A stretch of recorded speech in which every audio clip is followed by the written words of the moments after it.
បាទជាបឋមខ្ញុំបាទលោកគ្រូង៉ែតបាទពីក្រុងសៀមរាបខេត្តសៀមរាបសូមជម្រាបសួរពុកម៉ែបងប្អូនគ្នាបាទទាំង25ខេត្តក្រុងទាំងបងប្អូនក្នុងស្រុកក្រៅស្រុកបាទចិត្តថ្ងៃនេះខ្ញុំបានកាត់ឡានបានថ្មីមួយគ្រឿងទៀតហើយបាទអញ្ចឹងជាឡាន ម៉ាក Toyota Prius ឆ្នាំ2006 Full Option បាទតែមានសាកលេខភ្នំពេញវែងតែម្ដងបាទសម្រាប់សាកលេខគឺភ្នំពេញ 2B O 3685 បាទនៅសាកលេខវែងថ្មីស្រាប់តែម្ដងបំពាក់ស្រាប់ជាមួយនឹងគុជជាមួយនឹង7បំភ្លឺផ្លូវខាងក្រៅទាំងសងខាងជាមួយនឹងគុជបំភ្លឺផ្លូវជាមួយនឹងភ្លើងបដិញទាំងសងខាងតែម្ដងបាទអញ្ចឹងដែលមានពណ៌ស្រស់ទៀតបាទពណ៌ក្រហមឆ្អិនឆ្អៅតែម្ដងពណ៌មានហុងស៊ុយបាទហ្នឹងហើយអញ្ចឹងឥឡូវសូមតាមដានជាមួយខ្ញុំជាមួយនឹងទឹកថ្នាំមួយជុំសិនបាទអញ្ចឹងសម្រាប់ទឹកថ្នាំឡានមួយគ្រឿងនេះនៅទឹកថ្នាំគឺនៅសៀនច្រើនបាទពី 80% ឡើងបាទគឺនៅចន្លោះពី 80% 90% បាទគឺនៅ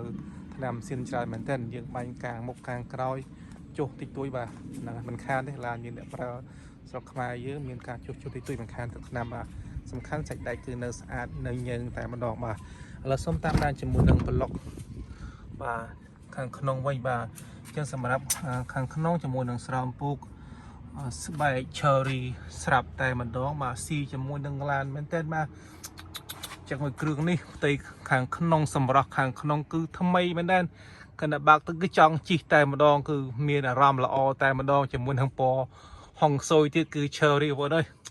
ស្អាតមែនតើមួយគ្រឿងនេះជាមួយកាមេរ៉ាជើង VIP cherry បាទគឺស្អាតមែនតើជាមួយនឹងបាទជាមួយនឹងទ្វារដៃទ្វារគឺនៅស្អាតបាទអញ្ចឹងធានាជូនបងប្អូនអរគ្នាសម្រាប់ឡាន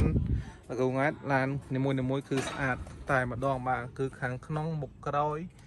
គឺជាមួយនឹងតាបឡូដូចគ្នាគ្មានទេបាទគ្មានស្នាមប្រេះអីទេបាក់បែកស្រាមអីទេគឺនៅស្អាតមែនតើដៃឆ្កោដូចគ្នាបំពាក់ស្រាប់បាទជាមួយនឹងពណ៌ cherry គឺមួយគ្រឿងនេះគឺអេមលះមែនទេបងប្អូនធានាជូនគឺពេញបឹបតែម្ដងបងប្អូនមកមើលឃើញផ្ទាល់នឹងភ្នែកតែម្ដងគឺធានាថាដកចិត្តមករួចទេឡានមួយគ្រឿងនេះគឺថ្មីស្អាតលះមែនតើបាទហើយសម្រាប់តម្លៃវិញលក់ត្រឹមតែ 9900 តែប៉ុណ្ណោះតម្លៃអាចចរបានជាភាសាទៀតបាទសូមអរគុណសូមជម្រាបលាសុខសប្បាយ